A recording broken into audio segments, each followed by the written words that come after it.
अच्छा, जिस तरीके से अभी बात हो रही थी कि सैनी समाज साथ में नहीं है, राजपूत समाज बाइकआउट कर रहा है, तो उस पर कुछ अभी चर्चाएं चल रही थी, क्या वो पूरी तरीके से शांत हो गया है? तो बात करें इकरा हसन की, तो वो बार बार आप पर आरोप लगाती है, अपनी जनसभाएं कर रही है कि प्रदीप जी जो है, हमारे सांसद जो हैं वो आए नहीं हैं और धरने प्रदर्शन किए हैं, किसानों की नहीं सुनी है और लगातार वो सक्रिय रही हैं, किसानों के साथ हाथ से हाथ मिलाकर चली हैं, लेकिन आप दिखाई नहीं दिए, आप गायब रहे। समाजवादी पार्टी की सरकार के दौरान की एक उपलब्धि बता दो।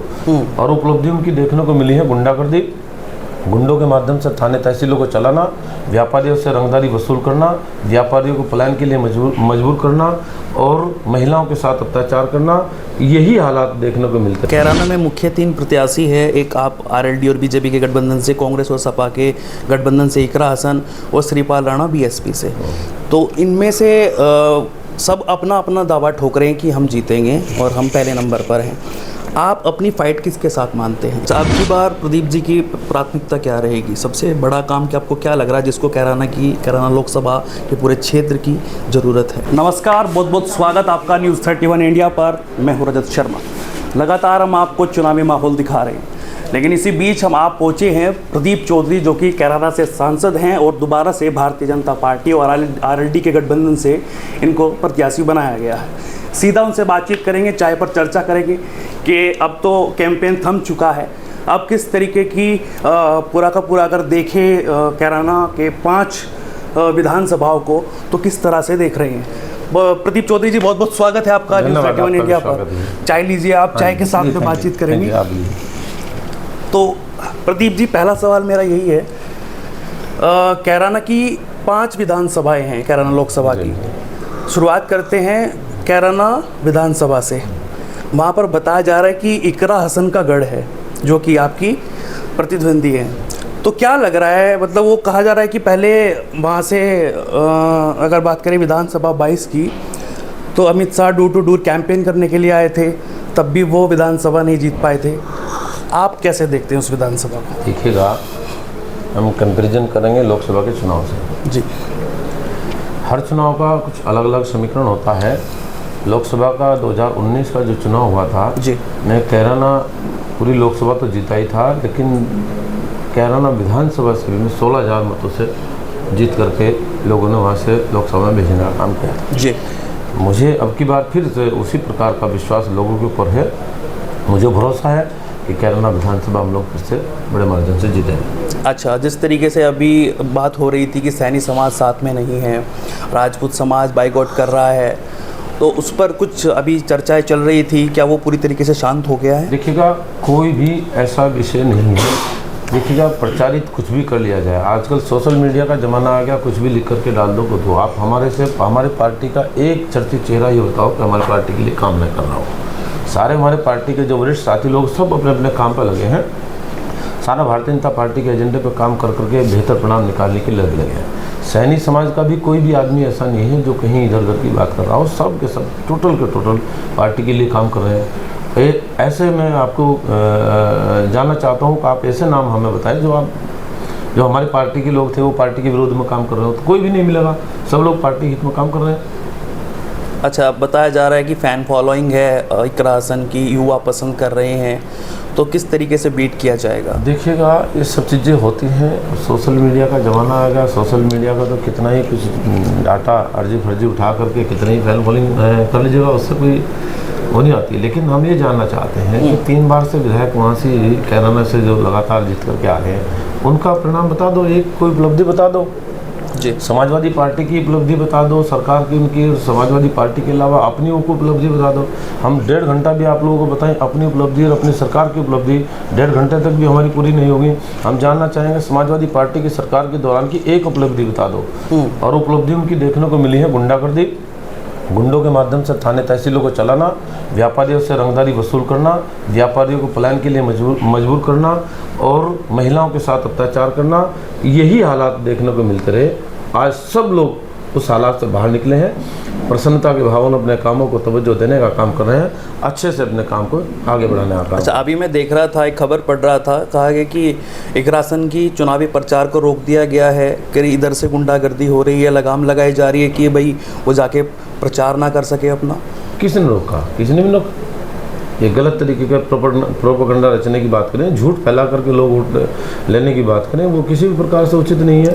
कहीं भी किसी ने नहीं रोका, अपना प्रचार लोग अपने तरीके से करेगा। आचार संहिता का उल्लंघन होगा तो निश्चित रूप से प्रशासन अपना काम करेगा। कहीं आचार संहिता का उल्लंघन जरूर हुआ होगा, कहीं जैसे भी बात आई है जानकारी में, कहीं आपकी होगी, मेरी जानकारी में ऐसा विषय नहीं है। जी। अच्छा, बात करें, हम लगातार ग्राउंड पर रहे, हमने लोगों से बातचीत करी, जानने की कोशिश की अब की बार किसकी सरकार चाहते हैं, तो मोदी जी का नाम तो सबसे पहले आता ही आता है, फिर योगी जी का आता है, फिर अगर कैराना की बात करें तो प्रदीप जी का आता है।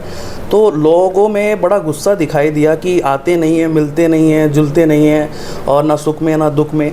तो उसको कैसे मैनेज कर लिया आपने फिर ये जब ये कैंपेन किया है? देखिएगा, मैं अब से 25 साल पहले से राजनीति में आया था। मेरे पिताजी ने भी लगभग 20-25 साल राजनीति की है जी। 5 बार विधानसभा के चुनाव उन्होंने लड़े थे और 5 ही बार विधानसभा के चुनाव लड़े हैं।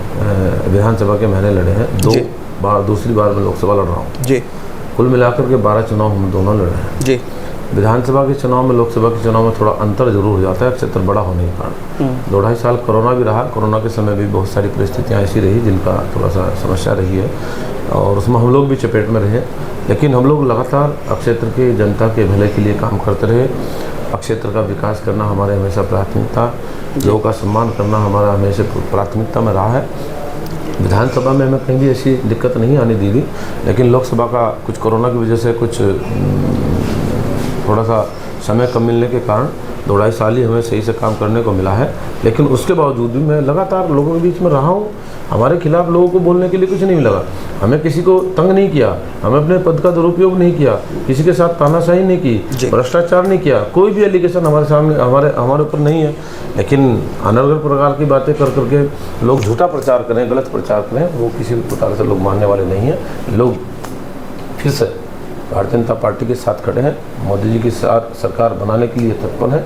लोग इंतजार कर रहे हैं, कल मतदान होना है, मतदान में देखिएगा कैसे उत्साहित तरीके से लोग मतदान करेंगे और फिर से मोदी जी की सरकार बनाने के। लेकिन प्रदीप जी, कहा जा रहा है कि भारतीय जनता पार्टी को अब की बार कैराना में डर लग रहा है। योगी जी 2 बार आ चुके हैं, मोदी जी खुद आए हैं सहारनपुर में, तो आपको क्या लग रहा है? आपको भी माहौल है या डर है? हमें डर क्यों लगता? हमारे लोग तो हम लोग और हमारी पार्टी के लोग सभी लोग प्रचार करने का काम करते हैं। डर तो विरोधी लोगों को लग रहा है जो प्रचार भी करने नहीं आ रहे।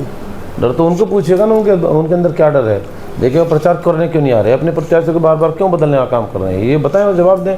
लेकिन डर उनके अंदर है, भय उनके अंदर है, दहशत उनके अंदर है, और ये चीज़ें पब्लिक ने समझनी चाहिए कि प्रत्याशी उनके हताश है, निराश है, परेशान है। अच्छा, कैराना की आपने बात कर ली है, गंगो नकुड़ तो बीजेपी का है ही है, क्योंकि यहाँ पर MLAs जो हैं वो बीजेपी के हैं। फिर प्लस में RLD का गठबंधन हो गया है, तो थाना भवन और शामली में RLD के जो विधायक हैं, तो पूरा का पूरा माहौल बनाकर अगर मार्जिन की बात करी जाए, क्योंकि पहले आप 92 समथिंग के हज़ार के मार्जिन से आप जीते थे, तो अब की बार क्या लग रहा है, क्या आंकड़ा आप देख रहे हैं? देखिएगा, पिछली बार 3 प्रमुख दल हमारे सामने चुनाव लड़े थे जी। 3 प्रमुख दलों के सामने चुनाव लड़ने के बावजूद भी कैराना लोकसभा पर भारतीय जनता पार्टी का कमल खिला था, और अब की बार भी हमारा कमल खिलेगा, भारतीय जनता पार्टी का परचम लहराएगा। और अब की बार तो RLD का भी समर्थन हमारे साथ हो गया है, और बहुत लोग अच्छे तरीके से उत्साहित लोग हैं, सभी लोग लगे हैं चुनाव का बेहतर परिणाम निकालने के लिए। किसी भी एंगल से कहीं कमज़ोर नहीं है, हर प्रकार से अपनी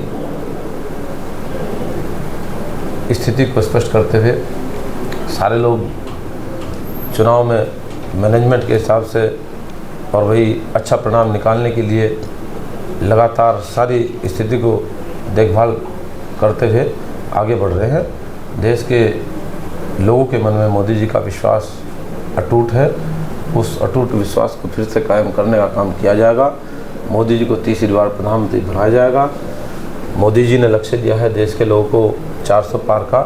विरोधी लोगों के पास कोई एजेंडा नहीं, कोई मुद्दा नहीं है, मुद्दा विहीन विपक्ष घूम रहा है, और लड़ाई अब आप विपक्षी दलों की ये नहीं कि उनकी सरकार, उन्होंने सरकार बनाने का काम करना है, क्योंकि देश के लोगों ने मन बना लिया है, देश में सरकार मोदी जी की बनने वाली है जी, बिल्कुल। और विरोधी लोग भी इस बात को मान चुके हैं कि सरकार मोदी जी की ही बनने जा रही है। अब उनके सामने तकलीफ ये आ गई है, जी चिंता उनके अंदर ये देखने को मिल रही है कि मोदी जी ने अपने देश के लोगों को, अपने परिवार के लोगों को, एनडीए को 400 पार का लक्ष्य दिया है। 400 पार का लक्ष्य पार करने के लिए हमारे एनडीए के और भारतीय जनता पार्टी के सभी सहयोगी दल जी जान से जुटे हैं। विरोधी दल के लोगों को चिंता इस बात की है कि मोदी जी ने 400 पार का लक्ष्य जो दिया है, ये 400 पार का लक्ष्य पार ना हो पाए, सरकार तो उनकी बन रही है कि 400 पार ना हो पाए, इसी पर वो लड़ाई लड़ने का काम कर रहे हैं। और ये देश की जनता मान चुकी है, जान चुकी है, समझ चुकी है।